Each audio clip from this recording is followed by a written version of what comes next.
Mon cafénol est neuf et je vois que l'image elle apparaît pas alors que ça fait déjà au moins 2-3 minutes que c'est dans le révélateur. Du coup j'ai pris un petit bout de papier là comme celui-ci et du même papier issu de la même boîte et je l'ai voilé volontairement. Je vais voir s'il réagit parce que s'il réagit pas ça veut dire que l'émulsion photosensible elle est dead. Et dans ce cas-là, il faudra que je change de boîte parce que c'est vrai que c'est un très vieux papier. Mais là, je vois qu'il réagit. Ce qui signifie que c'est mon temps de pause sur ma bande test qui est bien trop court. Alors, premier essai du papier. Je pense que le papier est très peu sensible parce qu'il doit être super vieux. Quand je l'ai voilé, il était bien noir, ça, il n'y avait pas de souci, mais par contre, voilà. Là, j'ai exposé F8 et j'ai fait toutes les 3 secondes et on voit quasi rien. Alors, si je me rapproche et qu'on cache ma tête, en théorie, il va faire la mise au point sur là.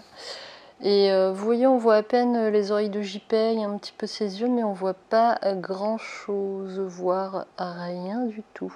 Voilà, donc là ce qu'on va faire c'est que je refais un test, parce que là j'ai mis un filtre multigrade, mais vu qu'il est hyper vieux, je crois que je vais virer le filtre multigrade et je vais voir ce que ça donne en exposant, pareil, toutes les 3 secondes ou toutes les 5 secondes, je vais voir sans filtre multigrade.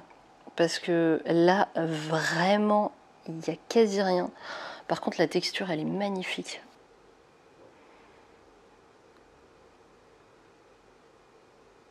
C'est rigolo parce que effectivement la texture un peu sable, on le ressent vraiment sur le papier là. C'est vraiment un effet très sablé.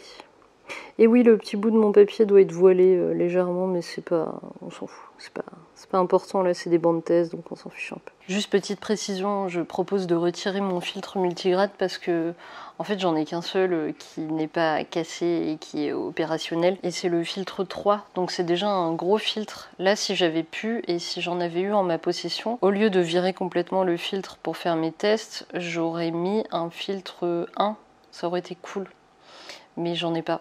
Donc on fait avec les moyens du bord. Vous savez, on fait toujours comme ça ici. Donc voilà, j'ai pas, ouais, c'est ce qui me manque dans le matériel. Ce sont des filtres opérationnels et qui ne sont pas découpés ou tachés. Parce que moi, les miens sont tachés et découpés. Donc voilà, ça n'aide pas vraiment.